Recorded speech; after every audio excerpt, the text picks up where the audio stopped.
ഇന്ന് നമ്മൾ വീഡിയോയിൽ ഡിസ്കസ് ചെയ്യുന്നത് ഡെയിലി കോൺവെർസേഷനിൽ യൂസ് ചെയ്യാവുന്ന ചില സെൻറ്റൻസുകളെ കുറിച്ചാണ്. അപ്പോൾ വീഡിയോ നോക്കാം. ഈ സെൻറ്റൻസുകൾ നോക്കി. His shirt is dirty. His shirt is dirty. അവൻ്റെ ഷർട്ട് അഴുക്കാണെന്നാണ് അല്ലേ, ആകെ ഡേർട്ടാണ്. He is washing his shirt. He is washing his shirt. അവൻ്റെ ഷർട്ട് വാഷ് ചെയ്തുകൊണ്ടിരിക്കുകയാണ്. He has washed his shirt. He has washed his shirt. അവൻ്റെ shirt wash ചെയ്തിട്ടുണ്ട്. ഈ 3 സെൻറ്റൻസുകളിൽ ആദ്യത്തെ 2 പ്രസൻറ്റിലുള്ള കാര്യങ്ങളെയാണ് പറയുന്നത്. എന്നാൽ മൂന്നാമത്തെ സെൻറ്റൻസ് ഓൾറെഡി കഴിഞ്ഞു പോയൊരു കാര്യത്തെക്കുറിച്ചാണ് പറയുന്നത്. വാഷ്ഡ്, അതായത് പാസ്റ്റിൽ കഴിഞ്ഞു പോയി. പാസ്റ്റിൽ കഴിഞ്ഞു പോയെങ്കിലും ഇതിൻ്റെ റിസൾട്ട് ഇപ്പോഴും റെലവൻ്റ് ആണ്. ഇന്ന് നമ്മൾ വീഡിയോയിൽ ഡിസ്കസ് ചെയ്യുന്നതും ഇത്തരത്തിലുള്ള സെൻറ്റൻസുകളെ കുറിച്ചാണ്. അതായത് നമ്മൾ പറയുന്നതിന് മുന്നേ, അതായത് പാസ്റ്റിൽ കഴിഞ്ഞു പോയൊരു കാര്യമായിരിക്കും, എന്നാൽ അതിൻ്റെ റിസൾട്ട് പ്രസൻറ്റിലും റെലവൻ്റ് ആണ്. ഇത്തരം സിറ്റുവേഷൻസ് നമുക്ക് പ്രസൻറ്റ് പെർഫെക്റ്റ് ടെൻസിൽ പറയാം. ഇത്തരത്തിലുള്ള സെൻറ്റൻസ് എഴുതുമ്പോൾ ശ്രദ്ധിക്കേണ്ടത് has or have plus V3. Has or have എന്ന് പറഞ്ഞിട്ടുണ്ടെങ്കിൽ സിംഗുലർ സബ്ജക്റ്റിൻ്റെ കൂടെ ഹാസും പ്ലൂറൽ സബ്ജക്റ്റിൻ്റെ കൂടെ ഹാവുമാണ് നമ്മൾ എഴുതുന്നത്. ഇനി ശ്രദ്ധിക്കേണ്ട ഒരു കാര്യം, ഇതിൽ ഐ എന്ന സബ്ജക്റ്റിൻ്റെ കൂടെ നമ്മൾ എപ്പോഴും ഹാവ് ആയിരിക്കും. ഐ എന്ന് പറയുമ്പോൾ ഒരാൾ എന്നാണ് അർത്ഥമെങ്കിലും ഐൻ്റെ കൂടെ നമ്മൾ എപ്പോഴും ഹാവ് ആണ് എഴുതുന്നത്. അതുപോലെ തന്നെ V3 എന്ന് പറഞ്ഞിട്ടുണ്ടെങ്കിൽ വെർബിൻ്റെ 3ാമത്തെ രൂപം. ഇനി മറ്റ് സെൻറ്റൻസുകൾ എഴുതി നോക്കാം. അമ്മ ബ്രേക്ക്ഫാസ്റ്റ് നേരത്തെ തന്നെ തയ്യാറാക്കിയിട്ടുണ്ട്.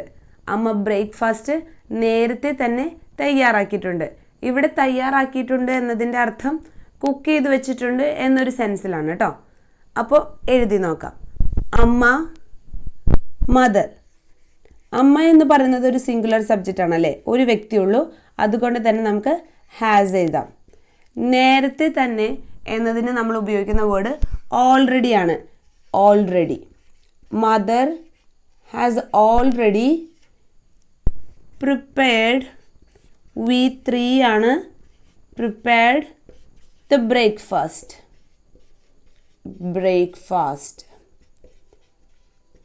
Mother has already prepared the breakfast. Prepare എന്ന വെർബിൻ്റെ V3 ഫോമിലാണ് നമ്മൾ എഴുതിയിരിക്കുന്നത്. അമ്മ ബ്രേക്ക്ഫാസ്റ്റ് നേരത്തെ തന്നെ തയ്യാറാക്കിയിട്ടുണ്ട്. Mother has already prepared the breakfast. അടുത്ത സെൻറ്റൻസ് നോക്കാം. ബസ് ഇപ്പോൾ തന്നെ പോയതേയുള്ളൂ. എഴുതി നോക്കാം. ദ ബസ് സിംഗുലർ സബ്ജക്റ്റ് ആണ്, അതുകൊണ്ട് തന്നെ ഹാസ്.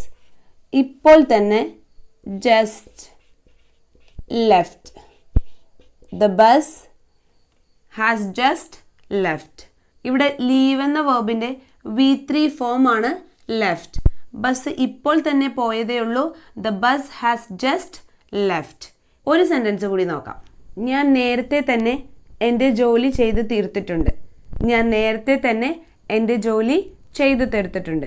എഴുതി നോക്കാം. ഇവിടെ subject ഞാനാണല്ലേ, I.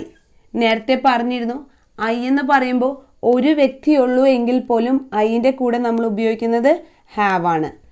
I have already done my work. I have already done my work, അല്ലെങ്കിൽ I have already finished my work എന്നെഴുതിയാലും ഓക്കെ ആണ്. ഇവിടെ ഡൺ എന്നുള്ളത് ഡു എന്ന വെർബിൻ്റെ V3 ഫോമാണ്.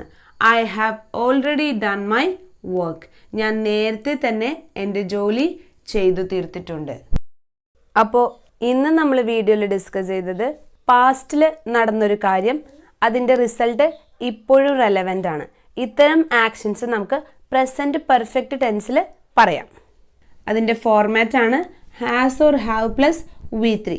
സബ്ജക്റ്റ് സിംഗുലർ ആണെങ്കിൽ ഹാസ്, പ്ലൂറൽ ആണെങ്കിൽ ഹാവ് പ്ലസ് വെർബിൻ്റെ 3ാമത്തെ രൂപം V3. ഒരു ചെറിയ വീഡിയോ ആണ്, ചെറിയ പോയിന്റ് ആണ് പറഞ്ഞത്. പറഞ്ഞ കാര്യം ക്ലിയർ ആയെന്ന് വിചാരിക്കുന്നു. താങ്ക്